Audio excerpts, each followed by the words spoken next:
इस वक्त की बड़ी खबर आपको दे दें, अब की बार ट्रंप सरकार अमेरिका में कम से कम कोई किंतु परंतु वाली स्थिति इस वक्त देखने को नहीं मिल रही है। और ये आंकड़े आपके सामने इस वक्त हम रख रहे हैं। देखिए, डोनाल्ड ट्रंप 248 पर अब तक जीत चुके हैं। कमला हैरिस 216 के साथ जहां पर वो आगे चल रहे हैं, वो आंकड़ा है 64 का।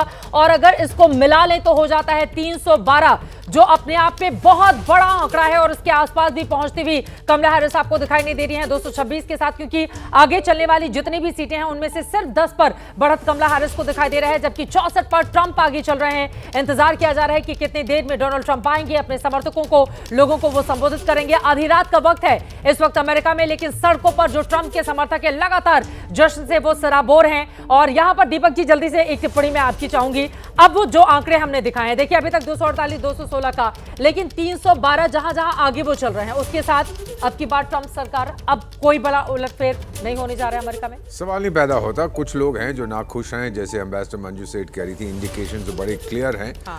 बट कुछ लोग होंगे जो नाखुश होंगे, वो कोर्ट में चले जाएंगे, ये बोलेंगे वो बोलेंगे, कुछ सस्टेन मीडिया कैंपेन इसके अगेंस्ट चलाया जाएगा, लेकिन ज़्यादा नहीं चलेगा, क्योंकि जो वो क्या है XYZ जो भी उसका ट्विटर जो होता था, उसका मालिक भी तो निर्वाचन आयोग भी नहीं है हमारे वहां। तो निर्वाचन चुनाव आयोग को लोग कोसते हैं कि आपने निष्पक्ष चुनाव नहीं करवाया, ये करवाया, वो करवाया, लेकिन वहां पर तो चुनाव आयोग भी नहीं और फिर ये मस्क साहब उनके साथ हैं, वो एक्स के मालिक हैं, वो देखेंगे कि इस तरह की कोई गाली गलोच ना वहां पर हो। हाँ, इतना ऑफर मैं कर सकता हूं, अगर कभी ट्रंप साहब ने हमारी बात सुनी तो हम इंडिया की जो इलेक्शन कमीशन है वो भेज सकते हैं अगले इलेक्शन करवाने। ये लाइटर नोट पे दीपक बोहरा जी कर रहे हैं। मंजू सेठ जी, अब कोई भी बड़ा उलटफेर नहीं होने जा रहा है अब की बार ट्रंप सरकार अमेरिका में।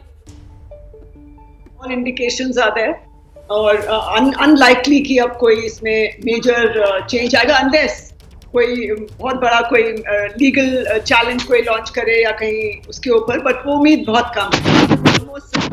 आई थिंक कि ट्रंप सरकार ही बनेगी, ऐसा लग रहा है।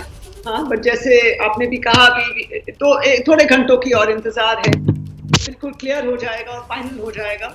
और एक क्लीन स्वीप अगर इतने इनको मिलते हैं, अगर 312 मिलते हैं, वो बहुत ही एक अनयूजुअल और पहली दफा मुझे लग रहा है शायद इस टाइप का आंकड़ा आया है। क्लीन स्वीप डोनाल्ड ट्रंप से। जैसे मैंने कहा भी पहले, बिकॉज इनके जो डेमोक्रेटिक ट्रेडिशनल सपोर्टर्स थे, उन्होंने भी काफियों ने अपने रिजर्वेशंस दिखाए कि हम ना खुश हैं और अनडिसाइडेड हैं, और उन्होंने कहा वोटिंग डे पे करेंगे। मुझे ऐसे लग रहा है कि वो भी रिपब्लिकन्स और प्रेसिडेंट ट्रंप की तरफ वोट डाले हैं, तभी तो इतना अच्छा रिजल्ट आया है उनके फेवर में, क्योंकि जो अनडिसाइडेड वोटर्स थे और जो डेमोक्रेटिक सपोर्टर्स थे, वो इतने परेशान थे डेमोक्रेट्स के कुछ पॉलिसी से, वो भी इस तरफ आ गए हैं। तो जल्दी से विशाल, एक छोटा सा कमेंट आपसे, अब कोई भी किंतु परंतु नहीं। चित्रा, बिल्कुल भी कोई किंतु भी परंतु अभी कुछ भी नजर नहीं आ रहा है, क्योंकि ऐसा लग रहा है कि पेंसिल्वेनिया में भी डोनाल्ड ट्रंप जीत की ओर आगे बढ़ चुके हैं। 90% से ज्यादा वोटों की काउंटिंग पेंसिल्वेनिया में हो चुकी है और 19 इलेक्टोरल कॉलेज वोट का प्रतिनिधित्व पेंसिल्वेनिया करता है। और इसके साथ ही विस्कॉन्सिन में भी डोनाल्ड ट्रंप जीत की ओर बढ़ चुके हैं और ऐसा नहीं लगता है कि यहां पर आंकड़ों में कोई फेरबदल होगा। यह कहा जा सकता है डोनाल्ड ट्रंप अब की बार 300 पार अमेरिका में करने जा रहे हैं। ये बड़ी बात है, अब की बार ट्रंप सरकार वहां पर बनने जा रहे हैं और अब की बार 300 पार, जो नारा अक्सर हिंदुस्तान के संदर्भ में अक्सर हमने सुना है, लेकिन वो अमेरिका में इस वक्त सच होता हुआ दिखाई दे रहा है। लेकिन अमेरिका जो दुनिया का सबसे पुराना लोकतंत्र है, वहां पर 131 सालों में ऐसा होने जा रहा है जब कमबैक करने वाले राष्ट्रपति बनने जा रहे हैं डोनाल्ड ट्रंप।